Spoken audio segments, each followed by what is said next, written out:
Estamos começando mais um programa Saúde é Tudo, aqui pela sua TV União. Vamos tocar nos assuntos relativos à medicina, mas medicina complementar. Nós chamamos de medicina complementar aqueles complementos que a gente ou inicia ou termina uma prática médica. É importante o conhecimento das terapias complementares, porque foram elas as que iniciaram o trabalho da medicina, desde os primórdios, que começou-se a se estudar essas práticas e que ainda hoje elas estão em evidência. O que eu acho estranho é que na evolução, nesses 56 anos que eu estou dentro da vida médica, as modificações, quando saí da faculdade de medicina, que comecei a estudar terapias complementares, eu fazia isso de uma maneira assim, muito restrita, porque os colegas médicos não usavam muito essas terapias e até criticavam elas. Mas eu estudei-as a vida inteira e tive o prazer de, com o tempo de vida médica, elas começaram a ser ensinadas nas faculdades de medicina. E eu fui convidado para ensinar terapias complementares, como também a oftalmologia. As terapias complementares, eu acho importante ser do conhecimento do médico e das terapias que tratam de saúde, quer dizer, as clínicas que tratam da saúde, porque ela só faz bem, não tem nada que corrompa nem faça mal. O que faz medo é o médico sair de uma faculdade sem ter nenhuma noção do que seja uma terapia complementar, que pouco a pouco ela vai ficando na mão de leigos. Qual é o maior comentário que a gente tem sobre terapias complementares? São muitos médicos dizer que cadê os trabalhos científicos? Tem muito trabalho científico sobre as terapias complementares e não tem mais, porque estão tirando das universidades, das faculdades de medicina, o professor de terapias complementares e os médicos começam a não conhecer, consequentemente começam a não fazer trabalho. Onde é que se faz trabalhos médicos? São nas faculdades. São nas universidades. Se tiram as terapias complementares do ensino médico, vai ter cada vez menos trabalhos científicos. Porque o que foi feito? Tirou-se praticamente de muitas universidades as terapias complementares e elas foram manipuladas fora da universidade com cursos de final de semana. Então, passa uma aula de iridologia, convidam determinadas pessoas e se dá a ela um certificado. Aí ela diz que tem um curso de iridologia. De jeito nenhum. Iridologia se estuda muito tempo, tem que estar dentro da pesquisa médica. Senão, vai exatamente, cada vez menos, ela ter credibilidade, porque quem faz um curso de final de semana jamais vai fazer um trabalho médico sobre essa especialidade. Por isso que eu estou alertando aqui, porque a gente nota que tem pessoas que escutam o comentário de alguns médicos e deixam de acreditar nas terapias complementares. Eu também não acredito em terapias complementares que são realizadas por pessoas leigas, que nunca estudaram nada de saúde. Então, é necessário conhecimento médico ou das áreas de saúde para você poder desempenhar bem uma dessas terapias complementares. Mas foi o que foi feito o Ministério da Saúde e da Educação. Está tirando das faculdades as terapias complementares e está colocando cursos de final de semana e quando o pessoal tem um certificado desse, é dado para ele o direito de ele atender pessoas, principalmente do SUS. Está muito errado isso.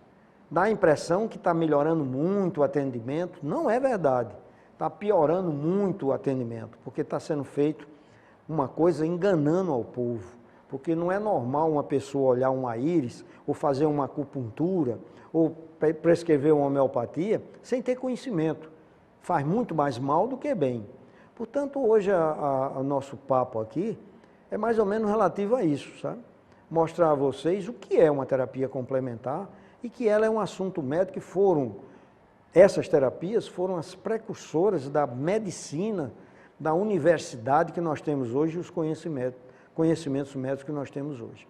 Então, se nós olharmos aqui para a prática da medicina complementar, nós vamos entender que As técnicas complementares, tem muitas outras, mas nós temos aí como mostruário de técnicas complementares, nós temos como mostruário aí, como vocês estão vendo, a acupuntura, o Doin, a cromoterapia, a quirliangrafia, temos também a homeopatia e a fitoterapia. Então, tudo isso são conhecimentos médicos de alto teor que serve para curar pacientes, serve para dar diagnóstico a pacientes.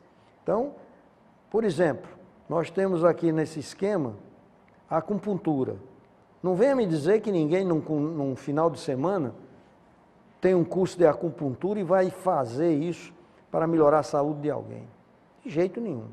O Doin é mais simples, tem livros que se você estudar, você vai fazer muita coisa, mas tem que ter conhecimento médico, porque nem toda dor que você pode tirar com uma prática dessa, de técnica complementar, às vezes você tira a dor, mas não cura a doença. Porque a dor é um sinal para que o médico procure a doença.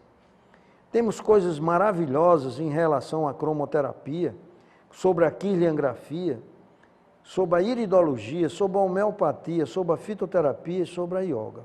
Portanto, são coisas que a gente traz aqui um alerta para vocês, para que vocês tenham mais conhecimento sobre essas práticas, que são de muita importância e que às vezes está na mão do leigo.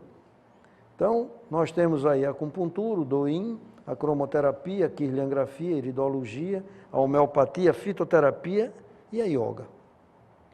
Aqui eu botei a Hatha Yoga, porque a Hatha Yoga é a mais conhecida no meio ocidental.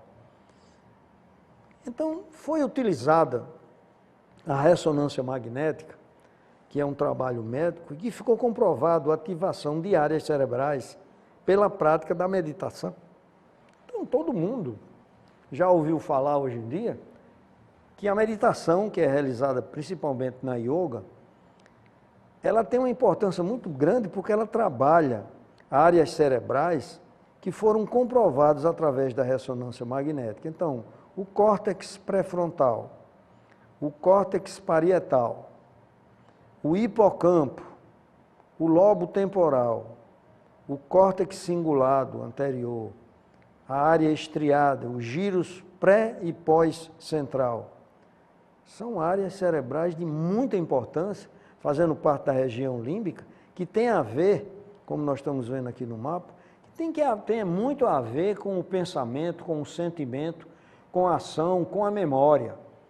Então, é importante que a gente não esqueça que esses trabalhos todos têm muito a ver com o aumento dos conhecimentos.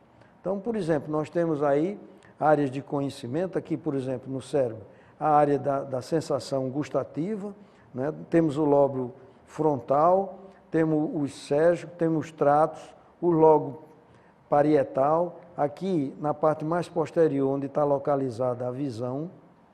Então, tudo isso são coisas que já foram estudadas e nós sabemos que essas áreas do cérebro, elas têm uma importância muito grande no nosso dia a dia. E que muitas vezes, medicamentos já de conhecimentos científicos que atuam nessa área, muitas vezes eles não têm um efeito tão singelo, tão sutil, como você pode ter através da meditação. Então, a meditação é uma coisa que não é tão fácil de uma pessoa aprender, não. A meditação é uma coisa que você tem que sentir ela. Eu me lembro muito quando o professor Hermógenes, ele nos mostrava a importância de você procurar um método para conseguir fazer meditação. Um deles, o mais simples, é você tentar uma concentração. Então, qualquer pessoa que tem algum distúrbio mental ou um distúrbio emocional, a primeira dificuldade que ele apresenta é de concentração. Ele estuda e não aprende, ele não consegue se situar numa conversa, num trabalho. Então, na meditação, a primeira coisa que você tem que aprender é exatamente você poder se concentrar. E a maneira mais simples é você ficar vendo uma chama de uma vela. Você experimente, pegue uma vela, acenda a uma distância de um braço estirado, na mesma direção dos seus olhos e procure ficar olhando para a chama. A chama da vela, normalmente, ela tem uma ondulação e você procure concentrar-se nisso. Você vai ver que depois de algum tempo, você começa a relaxar. Começa a vir na sua cabeça, na sua mente, uma série de informações, que isso nós chamamos de meditação. É você não reter o pensamento. Não queira saber se o pensamento é bom ou se o pensamento é ruim. Você deixa ele entrar, do jeito que ele entra, ele sai. Ele passa pela sua mente. E a partir daí, muitas vezes, você consegue um relaxamento tão grande que você é capaz de sair daquele ambiente para outro. E tem pessoas que na evolução de uma meditação, ele consegue se transportar para outro ambiente. É tanto que na meditação da yoga, muitas vezes os instrutores pedem para você criar um self, quer dizer, criar um ambiente que você se sinta bem nele. Como seria isso? Eu, pelo menos, gosto muito de praia, então eu visualizo uma praia. E muitas vezes eu saio da sala onde eu estou, na meditação, e vou para esta praia que eu idealizei. Você pode não gostar de praia, pode gostar de outra coisa, de uma paisagem, de uma estrada, sei lá. Tudo você pode fazer. E no começo, muitas vezes não é tão simples você fazer essa meditação e você fazer essa transposição. Mas começa como? Em você olhar, por exemplo, para uma parede que é branca, você olha para a parede e tenta transformá-la em outras cores. Tenta transformar aquela parede em azul, em vermelha, em amarela. Isso é um treinamento para você começar a se transpor, em você sair daquele ambiente para outro. Então isso é uma coisa simples que eu estou falando, mas a meditação é muito profunda. A meditação, como vocês viram no início, ela tem uma atuação muito grande nas várias áreas cerebrais. As áreas da meditação, as áreas da intuição, a área da vontade, e lá você vai ter justamente os sentimentos e as suas emoções. Então, a meditação, ela faz transformações na região límbica, que é onde há uma interpretação do que você vê e do que você escuta, mandando para você ter ações relativas a isso. É tanto que quando está desequilibrado dentro do nosso corpo essas áreas, você começa a ter nervosismo, você começa a ter uma série de neuroses. Tem pessoas que ficam com a síndrome do pânico, que é justamente ele se transportar pelo medo a uma área de inquietude. E isso leva ele a uma solidão muito grande e a não saber voltar, ou seja, voltar a ser normal. E o médico, que não tem muita experiência com esse tipo de atendimento, às vezes até sorri para o paciente e leva na brincadeira, dizendo, você não tem nada, rapaz, isso não é nada. A pior doença que existe no ser humano é a doença mental, é a doença das emoções, onde o médico não encontra a doença, porque ela é virtual. Se eu perguntasse a vocês, onde é que está o seu espírito? Onde é que está a sua mente? Ninguém ainda localizou ele com um bisturi, mas nós sabemos que ele está dentro da cabeça. Ele está realmente nessa área do hipotálamo, do tálamo, da região límbica. É lá onde se formam todas essas coisas. Primeiro não era. Ainda hoje muitas pessoas acham que a alma está no coração. Mas por que se pensou isso? Porque quando a gente tem uma emoção muito forte, o nosso coração salta, ele pula, ele muda de timbre. Então, a gente achava que o nosso espírito, nossa emoção, era o coração. Já teve época que ele foi no fígado, e hoje ele está na cabeça, até inventarem outra coisa, ou descobrirem mais coisas sobre isso. Portanto, nessas imagens, que eu vou mostrar aqui agora, são coisas que o homem já conseguiu, com muita facilidade, descobrir muitas áreas. Talvez o órgão do organismo que foi mais estudado até hoje foi o cérebro. E assim mesmo a gente sabe muito pouco sobre ele. Todas essas áreas, cada uma tem uma atuação importante na nossa vida. E quando ficamos com mais idade, muitas dessas áreas começam a não trabalhar tão bem e a gente conhece as doenças de Parkinson, as doenças de Alzheimer, tudo causada por situações dessa área aqui que vocês estão vendo. Então veja aí, a área pré-motora, a área motora primária, a área somestésica, a área gustativa, quer dizer, quando você sente o gosto das coisas, exatamente nessa área que está mostrando aqui. Então, tem a área de associação somestésica, a área da associação visual. Eu que faço oftalmologia, vejo que a visão nossa não está no olho, está lá atrás, na região occipital, na área de associação, na área visual primária e na área de Wernicke. Então, aqui atrás, onde tem essa calota posterior, occipital, é exatamente onde nós encontramos essas coisas, a atuação da área da visão. Nós registramos as coisas com os olhos, mas elas são analisadas lá na parte posterior. O olfato, quer dizer, quando a gente sente cheiro das coisas, a área olfativa está aqui nessa parte do cérebro. A área de Broca, onde há a interpretação, a área de associação auditiva, a área auditiva primária, quer dizer, uma série de coisas que às vezes a gente não dá a menor importância, que é a audição e a visão, que são coisas que interessam muito nas terapias complementares. Então, os efeitos de uma meditação, elas podem aumentar a atividade das ondas alfa, que vocês fiquem sabendo que as ondas alfas, ela tem um tamanho. Então, as ondas alfas, ela tem um tamanho. Então, veja lá, deixa eu mostrar aqui com o indicador. Vejam bem, as ondas de 9 a 13 Hz, que dá um relaxamento muito grande, elas são as ondas alfa. Por isso que às vezes a pessoa diz assim, eu estou em alfa. Um dito popular, né, que diz que a gente está em alfa. É exatamente porque as ondas alfa, que é entre 9 e 13 Hz, ela promove o relaxamento. A redução das ondas tetas, que é de 4 a 8 Hz, que é o estado de sonolência, portanto o cérebro fica mais alerta e mais atento, ou seja, vigilante, quando você usa a meditação. Inclusive na meditação existem umas mantras que são os ruídos sonoros que são emitidos durante essas práticas, que faz com que você entre realmente em relaxamento. Então os estudos mostram que necessita de um treinamento e conhecimento da técnica para melhorar o aproveitamento da yoga. Os que meditavam diariamente tinham ondas cerebrais amplas, ondas gamas de 27 MHz em diante. A ativação dessas áreas da meditação, o lobo frontal anterior, que incluindo o CCA, que é o córtex cingulado anterior, melhorando a concentração e a atenção. Com isso, desencadeia uma cascata de acontecimento no corpo que nós podemos sentir através dessas áreas cerebrais. Portanto, nós vamos fazer um pequeno intervalo e vamos continuar no segundo bloco, mostrando assim que terapias complementares não é coisa de leigo, é coisa de médico e que estuda.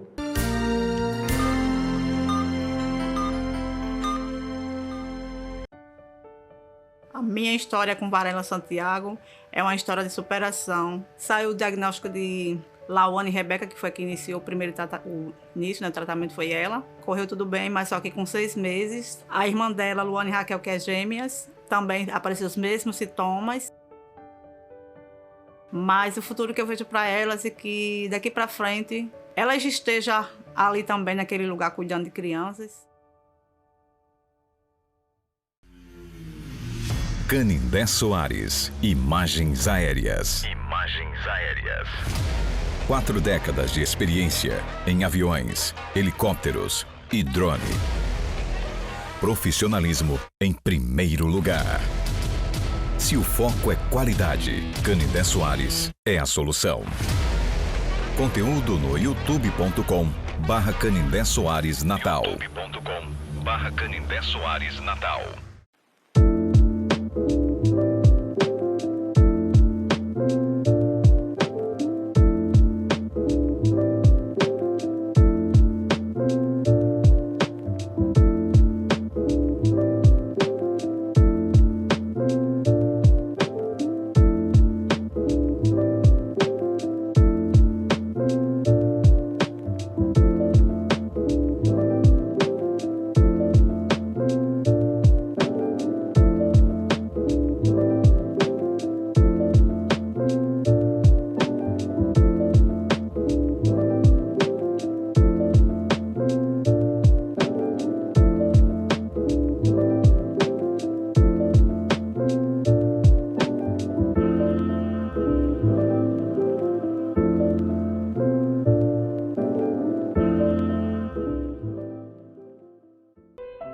Grupo Unidos pelos Animais está com grandes dificuldades para atender os bichinhos de rua que necessitam. O grupo precisa da sua doação para medicá-los e alimentá-los. Faça um gesto de amor, depositando qualquer quantia na conta da titular do grupo. Ou, se preferir doar medicamento ou ração, é só entrar em contato através do telefone 99972 5405. Toda ajuda é muito bem-vinda. Só o amor constrói.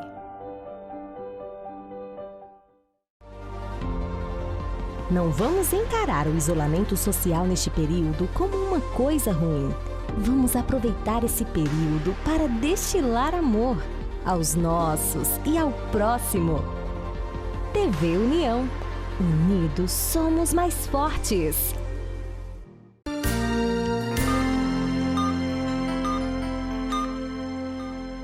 Estamos voltando aqui pela TV União com o programa Saúde é Tudo, hoje focalizando terapias complementares e explicando alguma delas. Nós estamos falando aqui sobre meditação, que é uma prática muito executada pelas pessoas que fazem yoga, principalmente a Hatha Yoga, que faz com que, através dos movimentos, você consiga chegar à sua mente e alterar algumas das funções. Então, olhando aqui o esquema, o pensamento gerado no CPF, que é o córtex pré-frontal, quer dizer, os pensamentos que são gerados nessa área, eles têm uma capacidade muito grande de fazer uma série de alterações no nosso organismo. Então, o sistema límbico, que é exatamente onde está o centro das nossas emoções, vocês estão vendo aqui essa bolinha caminhando aqui, ela tem muita relação com o hipotálamo e também com a hipófise. E quando há um estímulo nessa área, há uma cascata neuroendócrina, com secreção de muitos hormônios, dentre eles o cortisol, que é o hormônio do estresse. Toda a vida que você está numa situação de estresse muito acentuada, você, entre outros hormônios, você joga muito cortisol. Esse cortisol, se ele não tiver uma situação de controle, você finda esgotando a quantidade dele, que é o hormônio do estresse, e no seu organismo vai operar uma situação de diminuição da imunidade. Então, é uma coisa importante esse eixo hipotálamo, hipofisário e orgânico, porque há uma cascata de saída de hormônios e a meditação pode atenuar essa sensação de desconforto, né? Ela pode atenuar essa sensação de desconforto.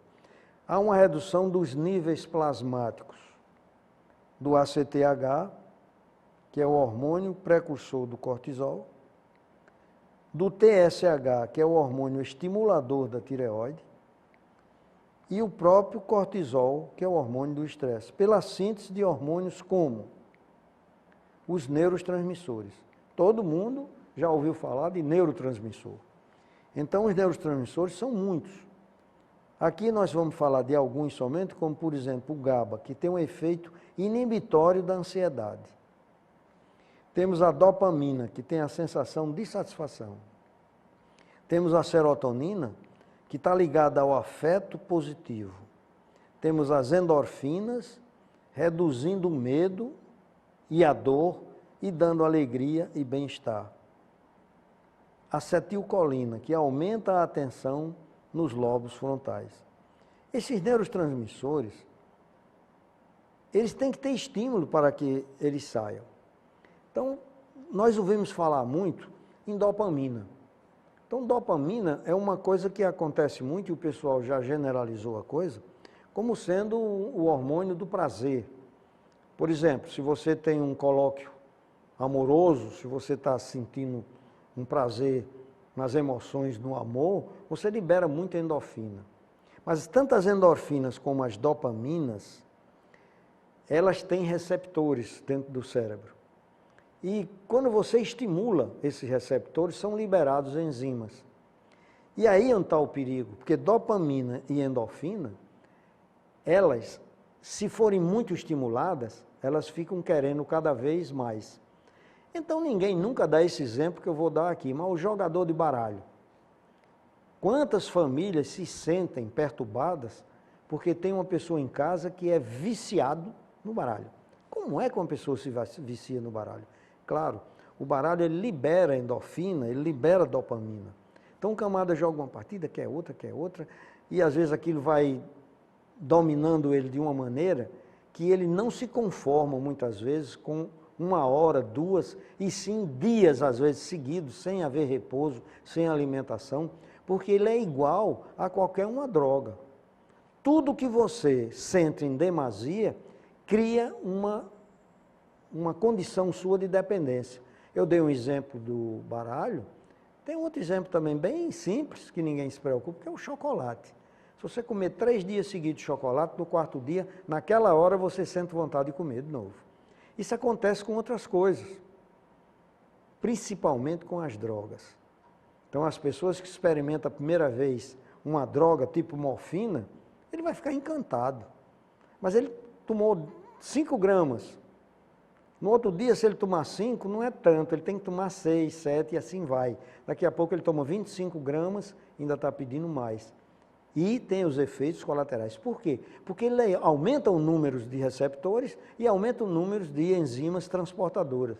Com isso, ele vai cada vez mais precisando de uma dose maior, que eu estou dando exemplos, como dei do baralho, do chocolate, da morfina e dos remédios comuns. Quantas pessoas começam a tomar uma medicação e o médico passou e ele sente-se muito bem e ele, por conta própria, fica tomando às vezes 1, 2, 3 anos. E quando ele vai tirando, se sente mal, ele volta. Hoje em dia, não. Os médicos têm muito cuidado quando prescreve qualquer um derivado opiáceo, eles se preocupam muito em ficar sabendo como é que está melhor, vamos desmamar essa droga. O desmame tem que ser feito pelo médico, não pode ser feito por você, nem pode ser feito por um leigo. Por isso que existem tantos problemas com as drogas por aí, porque elas não têm médico acompanhando. São sempre pessoas viciadas, que cada um quer ter um companheiro para fazer a mesma coisa. Então precisamos ter muito cuidado. Então, voltando aqui à nossa placa, a dopamina, a serotonina, a endorfina e a acetilcolina são neurotransmissores que tem dentro do nosso organismo e que a gente pode estimulá-lo do lado de fora. E aí é onde está o problema. Tem que haver uma harmonia dentro do cérebro quando esses hormônios são liberados. E a meditação na yoga ainda promove ativação da amígdala direita, estimulação do hipotálamo, ativação do sistema nervoso parasimpático, diminuição da atividade do locus coeruleus, diminuição da produção de neuroepinefrina e efeitos. Diminui os pensamentos negativos, acalma a mente, ficando focada e alerta. Então, minha gente, quando a gente ouvir falar de meditação, não é só conversa fiada, não. Ela tem essa finalidade. Agora, você não compra um livro para aprender a meditar, não. Você tem que ter uma orientação mesmo para fazer isso. E tem muita gente que diz, eu meditei. Ele não meditou, não. Ele às vezes ficou quieto num canto, que já é melhor do que ele ficar agitado. E tem pessoas que viajam quando tomam determinadas drogas e acham que aquilo é meditação. Então, não vamos confundir as coisas. São coisas bem diferentes uma das outras. Então, aqui, como meditar na prática? Meditar na prática, eu falei que a mais simples seria você olhar para uma vela acesa. Mas nós podemos ver aqui no dia como meditar na prática. Sentar-se de maneira confortável e respirar naturalmente. A primeira coisa em seguida é direcionar a atenção para a respiração. Quem estuda e trabalha melhor a respiração é a yoga, dando atenção à passagem do ar pela cavidade nasal, peito e abdômen. Usar a respiração que nós chamamos de abdominal. Toda criança pequena, quando ela está respirando, se você tem uma criança em casa, vá lá e olhe. Ela ficando de barriga para cima, você não vê o tórax dela balançando, você vê a barriga. Quer dizer, ela faz respiração chamada abdominal ou diafragmática, que é a melhor respiração que existe, porque ela massageia o coração. Então, se a pessoa notar que tende a se distrair, que é bastante provável que aconteça, ele deve redirecionar a concentração para a respiração. Não criticar a si mesmo se não conseguir. É uma coisa que é feito em tentativas umas com as outras. A continuação, segunda condição, ficar a atenção a uma chama de vela em um ambiente calmo, como eu falei no início. Olhar para uma chama de vela, se você ficar perto de uma janela, a vela balança tanto e finda apagando. Tem que ser num lugar onde tenha um ambiente calmo. Terceira condição, fixar a atenção a um som musical suave que o transporte. Observação, deixe os pensamentos desfilarem sem resistência. Conheça o que existe dentro de você e volte a concentrar-se no modelo original. Então, isso são palavras que você tem que levar para uma verdade sua. No dia que você conseguir meditar a primeira vez, você nunca mais vai esquecer, nem nunca mais vai deixar de fazer isso. Então, é uma prática que nós chamamos complementar de medicina. Porque quando você não consegue meditar, você fica precisando tomar um psicotrópico, um remédio daqueles taxa vermelha, taxa preta, que nunca chega a ser o ideal. Às vezes é necessário você usá-los, mas não é o ideal. Então, a acupuntura. A acupuntura é uma coisa importante e que é feita por médicos especialistas, é uma especialidade médica. O Doin já é uma coisa mais simples, em que você, com você mesmo, você através do dedo, você faz pressões em determinadas áreas conhecidas da acupuntura e você consegue melhorar ou curar algumas doenças. Depois vem a cromoterapia. Quem é que não conhece os efeitos da cromoterapia? A cromoterapia é muito importante nas nossas vidas, porque a própria natureza nos deixou a maior quantidade de cor azul e verde na natureza. Por isso que a gente se sente tão bem com ela. Então o azul e o verde são as cores mais sedativas.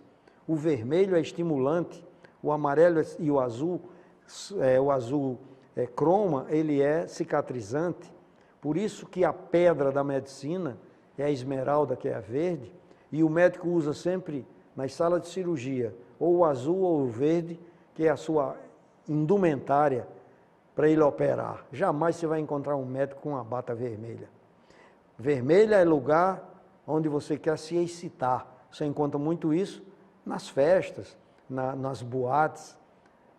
Por quê? Porque você tem que ficar excitado. Se você for para uma boate, o cara botar uma luzinha bem suave, azul, você fica adormecendo. Então lá tem que ser vermelho e aquelas luzes que acendem e apagam para acender a chama da sua vida.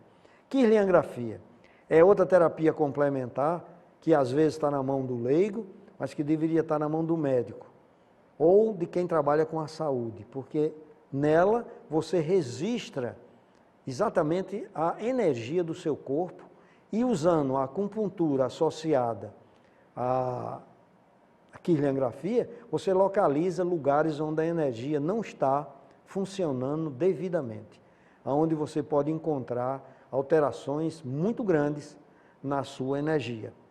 Depois nós temos a iridologia, que no terceiro e último bloco nós vamos dar umas chapiscadas maiores para vocês entenderem. A homeopatia é uma especialidade difícil. Os médicos homeopatas sabem a importância que eles dão à história clínica, que hoje está sendo esquecida pela maioria dos médicos. História clínica é você sentar junto do paciente e escutar a queixa dele. Então isso é feito de uma maneira sensacional pelo médico homeopata. A fitoterapia, que hoje ninguém pode mais sair dela, porque é na fitoterapia onde vocês encontram os remédios do mato, onde você encontra as medicações na sua originalidade transformada em medicamentos. É a fitoterapia, que são as plantas medicinais que foram para o laboratório e foram extraídas dela as substâncias mais importantes para você curar as doenças. E finalmente a yoga, que eu botei aqui como Hatha Yoga, e nós falamos algumas coisas sobre isso, porque é justamente na Hatha Yoga onde você associa o movimento que você faz com os músculos e as articulações, e com esse movimento você atinge as emoções do paciente. Então, é onde ensina a gente a manter contato o corpo com a alma. Porque não existe essa separação. O corpo nunca será separado do espírito e da alma. Sempre ele terá que estar em conjunto e em equilíbrio, porque isso é que nos dá realmente o que nós chamamos de saúde. Portanto, nós vamos fechar esse segundo bloco, mostrando que as terapias complementares, elas existem e que deveriam ser mais estudadas nas universidades, onde poderiam ter muito mais trabalhos científicos para que se pudesse pesquisar mais.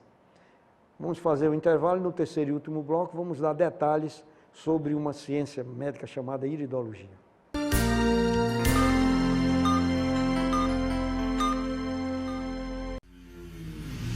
Canindé Soares, imagens aéreas.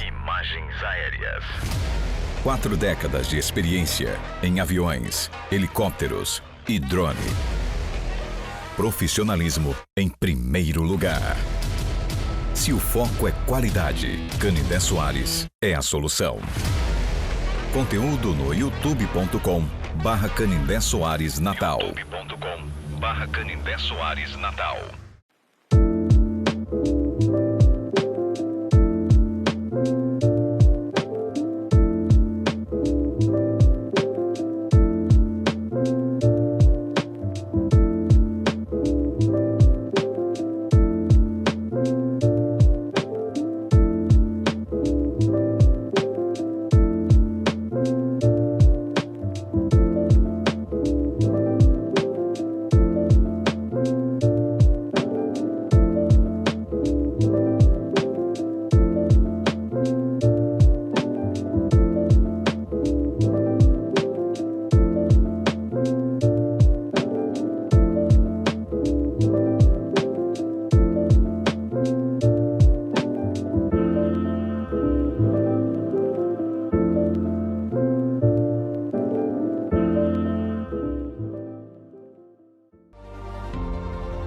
Não vamos encarar o isolamento social neste período como uma coisa ruim.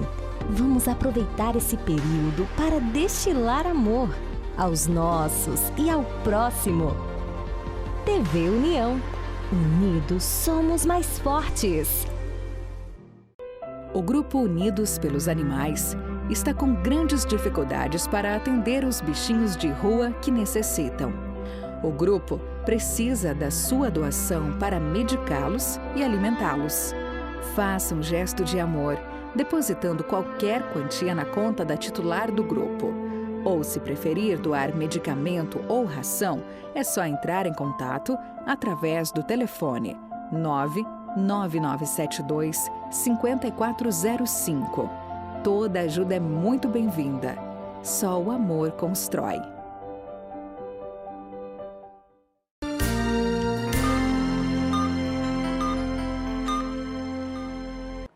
Estamos voltando com o programa Saúde é Tudo, aqui pela sua TV União, e hoje focalizando algumas terapias complementares e a sua importância na medicina. Quando nós estudamos a iridologia, nós estamos estudando uma parte do olho, que é a íris. E a íris ela é muito importante porque ela reflete todas as alterações que se passam no organismo com respostas simpáticas e parasimpáticas. Então, o nosso sistema nervoso, que está localizado dentro do cérebro, ele se manifesta somaticamente, quer dizer, no resto do corpo, através desses sinais que são simpáticos e parasimpáticos. Então, vou mostrar o globo ocular, onde vocês estão vendo aqui que no centro, onde tem essa manchinha que estou mexendo aqui, é a pupila do olho. Ao redor da pupila, tudo isso aqui é a íris, que é, quando nós olhamos para um olho de uma pessoa, nós identificamos a cor dos olhos. Eu estou vendo aqui a íris, mas antes dela tem uma estrutura que é a córnea, que a gente está mostrando mais aqui abaixo. Então tem córnea, câmara anterior, câmara posterior, a íris.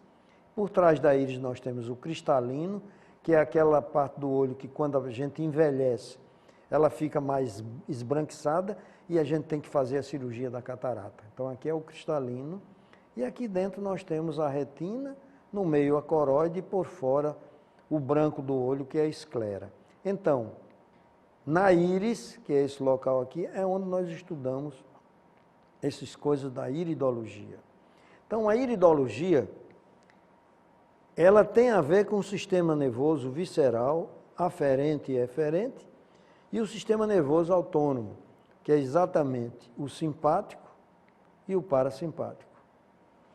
Essa história, quando a gente fala em iridologia, existe alguma coisa de verdade, outras vezes a gente não tem bem certeza, mas a iridologia começou quando um jovem chamado Ignaz von Pexley, um húngaro, brincando com a coruja, num final de tarde, ele quebrou a pata da coruja. E ele ficou muito preocupado, correu para dentro de casa e ficou prestando atenção que estava nevando muito e a coruja não estava se conseguindo andar. Então ele pediu aos pais para poder trazer a coruja para dentro de casa e lá, chegando, mostrou que ela estava com a patinha quebrada e foram cuidando dessa coruja. Ele observou, porque vocês sabem que o olho da coruja é grande, ele notou que tinha um traço na íris e que ele notou que era do lado oposto aonde ele tinha fraturado a pata da coruja. Mas isso foi passando os dias e a coruja foi se curando da fratura até que ficou boa e ele notou que desapareceu a marca lá da íris. Isso deixou Ignaz von Pexley muito, assim, atento para o fato, queria ele saber, se tinha a ver alguma coisa daquilo com o olho, porque ele viu aquela mancha no olho quando a coruja estava com a fratura na pata. Então vocês vejam bem como a vida é. E existe um conhecimento chamado conhecimento individual, conhecimento geral e um conhecimento chamado universal. Esse conhecimento universal é que faz essas coisas. Ignaz von Pexley foi crescendo, fez medicina e depois foi dado a ele, na guerra, um ambulatório, um local onde ele cuidava dos pacientes que vinham feridos. E aí sim, ele lembrou-se de olhar a íris desses pacientes que chegavam mutilados, com falta de braço, falta de perna, com fígado perfurado. E ele começou a notar que havia realmente um aparecimento desses sinais na íris e ele fez o primeiro mapa da íris. E daí surgiu a iridologia, que chegou até os nossos dias e foi muito modificada por Bernard Jansen, já no século XX, que criou e modificou o novo mapa da íris, muito melhor da gente manusear com eles. Portanto, eu gosto muito de história, de mostrar que esse Ignaz von Pexley, que nós estamos vendo aqui, foi o precursor de tudo isso, com uma história que foi que nós contamos aqui. A iridologia não estuda só a íris, ela estuda também a pupila, porque ela é muito importante. A pupila, ela pode apresentar tamanhos diferentes, ela pode ser normal, ela pode ter miose, ela pode ter midríase e ela pode ter uma diferença de tamanho de uma pupila para outra. Tudo isso significa um tipo de doença no corpo humano. Então, a íris, ela pode ser estudada de várias maneiras. Então, antes de eu entrar mesmo no detalhe, gostaria de explicar para vocês que Bernard Jansen estudou a íris vendo a localização de marcas na íris que correspondiam a doenças pelo corpo. Esse foi o estudo de Bernard Jansen. Já um outro estudioso, que foi da iridossomatologia, ele pegou esses dados de Bernard Jansen e fez um estudo profundo entre os sinais, os sintomas e os sinais que apareciam na íris. Ele estudou o chamado de iridossomatologia. Professor Gauer, que nós vamos mostrar ainda a figura desse Dr. Gauer. E, além de Bernard Jansen e Gauer, então, teve também um outro estudioso que pegou essa íris e procurou nela sinais que identificassem alterações emocionais. Então, é uma perfeição esse estudo, porque o médico ou qualquer outra pessoa estudiosa da íris poderá ver como é que está o estado da alma daquela pessoa. Então, nós vamos mostrar aqui que para se estudar direito a íris, ele tem 3 métodos. Um é o de Bernard Jensen, que estuda os sinais da íris e a repercussão no organismo. Temos o Danny Johnson, que Danny Johnson, ele pega as alterações da íris e descobre nela as alterações emocionais do paciente. E a iridossomatologia, que foi estudado pelo Dr. Gauer. Então, Bernard Jensen, já no nosso século, ele começou a estudar essas alterações, como vocês estão vendo aqui, olha, manchas brancas na íris, manchas amarelo esverdeadas na periferia da íris.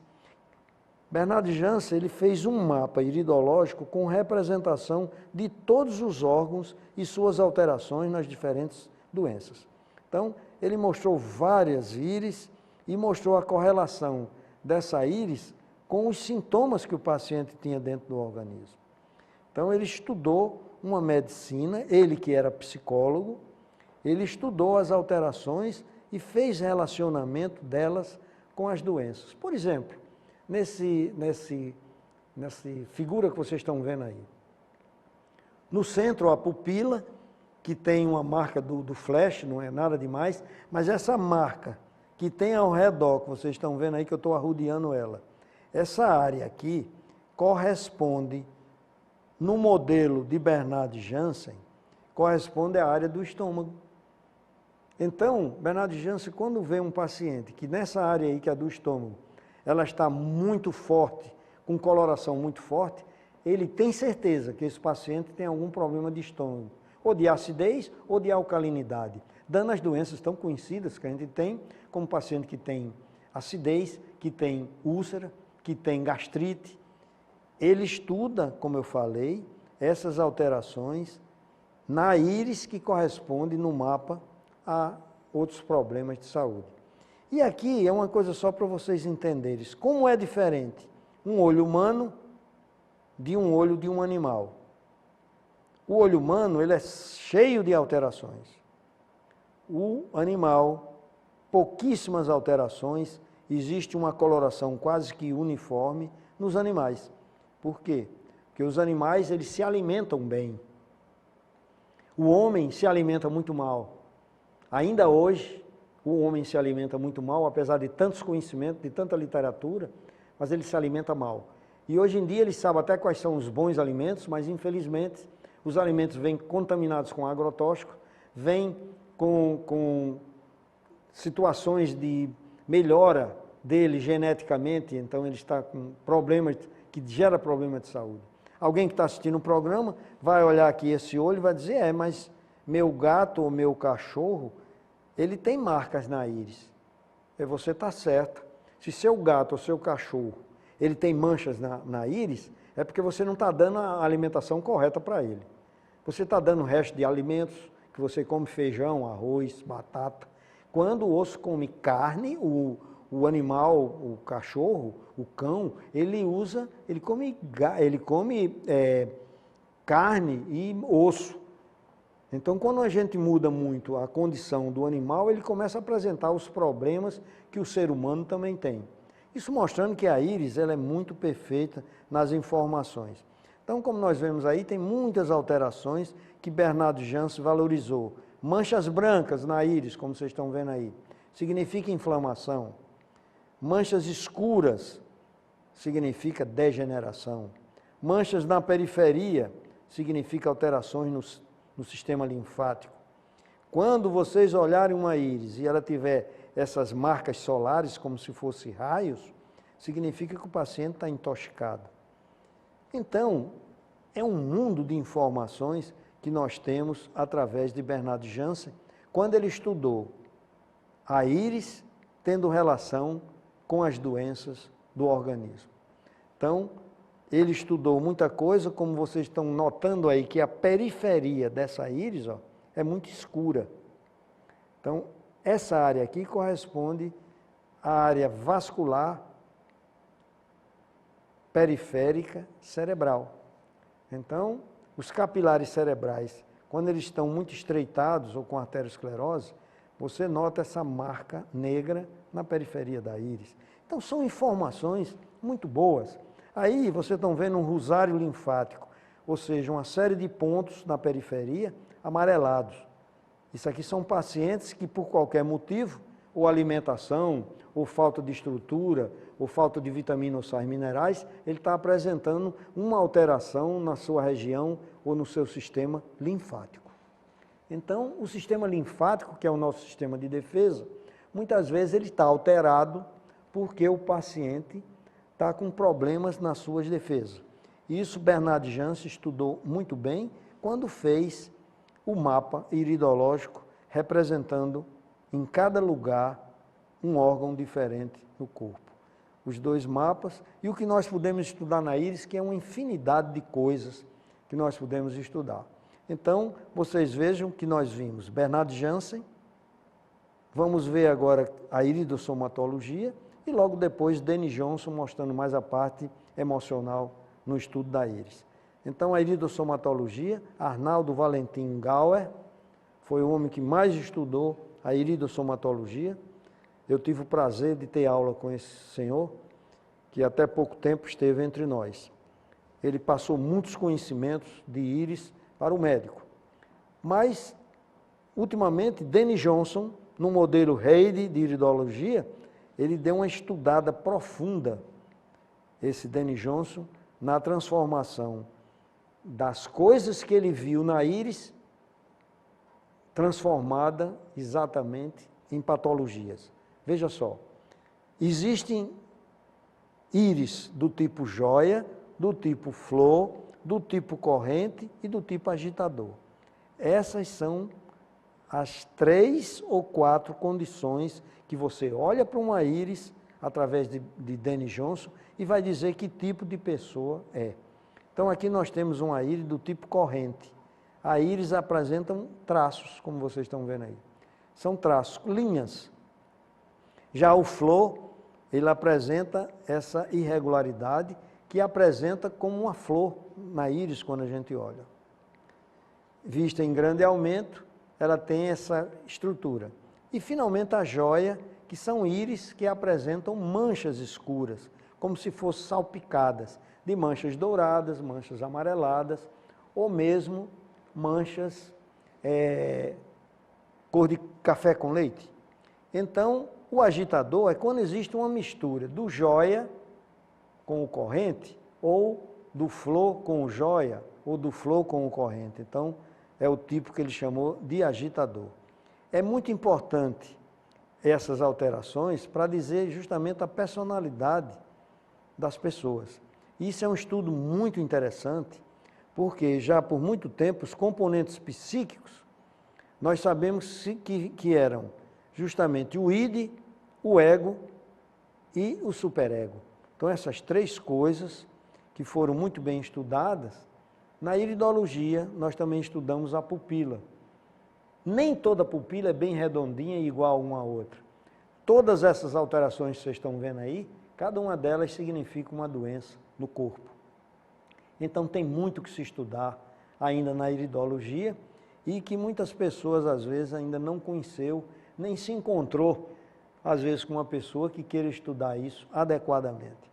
Então precisamos ter um mapa na íris e nesse mapa da íris nós devemos conhecer justamente as qualidades, cada íris diferente uma da outra, e que Jung, em 1921, considerou tipos psicológicos no paciente, e que na iridologia nós vemos isso com muita clareza.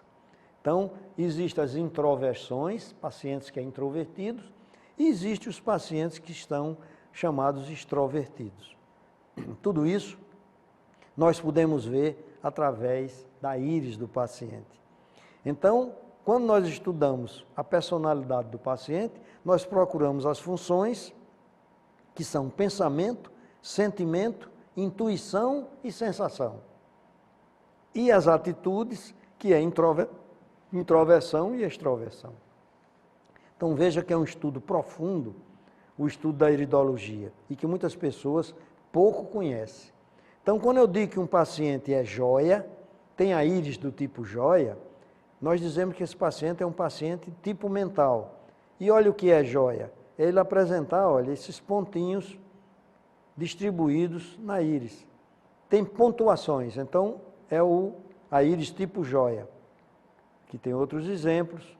Depois tem a tipo flor, que é o tipo emocional. Então, você nota que tem como se fosse flores distribuídas na íris. E tem o tipo que nós chamamos também de sinestésico, ou o tipo corrente, que é como se fosse uma série de estrias. Tudo isso ele identifica personalidades da pessoa. Então, o estudo da íris ainda vai mais longe, muitas vezes, quando eles nos diz qual é o olho, no caso aqui, isso aqui é o olho direito, isso aqui é o olho esquerdo. Se o olho direito tem mais pontos do que o olho esquerdo, esse olho direito seria o olho dominante. O olho que é dominante significa que o camarada usa o cérebro esquerdo. E todos nós sabemos que existe um cérebro direito e um cérebro esquerdo. E que eles são importantes na nossa condição, na vida, dos nossos sentimentos, das nossas emoções, na nossa conduta. Um outro detalhe importante é que muitas vezes você olha para a unha, você olhando agora, está assistindo o programa, olha aí sua unha, que no cantinho aqui, no final da unha, ele tem uma marcazinha branca. Pois bem, a meia-lua é maior no lado da polaridade predominante. Então, a meia-lua é maior no lado da polaridade predominante. Se você tem uma marca maior do lado direito, então você tem polaridade maior do lado direito. Se for esquerdo, você tem polaridade maior do lado esquerdo. Então, aqui foi um mostruário pequeno das coisas que nós pudemos trabalhar com a iridologia. A iridologia é muito vasta, tem muitos estudos, e que a gente precisa, vez por outra, mostrar que existe isso. Então, eu queria que vocês valorizassem muito o estudo da íris, que é uma coisa importante na medicina e nas ciências médicas que tratam da saúde. Portanto, nós vamos terminando mais um programa Saúde é Tudo, mas se você quer saber de notícias sem manipulação, quer dizer, na verdade, a verdade dos fatos, então acesse o www.aquirn.com.br. É um portal a serviço da sociedade, onde você tem a notícia sem modificação, sem trabalhos, a notícia de uma maneira real. Muito obrigado a vocês pela atenção e até o próximo programa.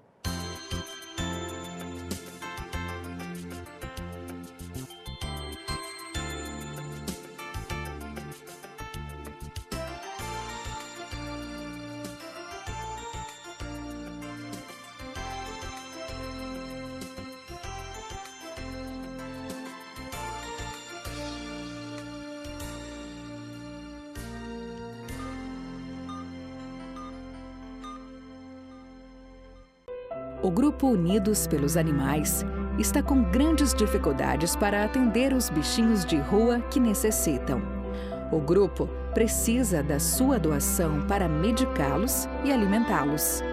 Faça um gesto de amor, depositando qualquer quantia na conta da titular do grupo.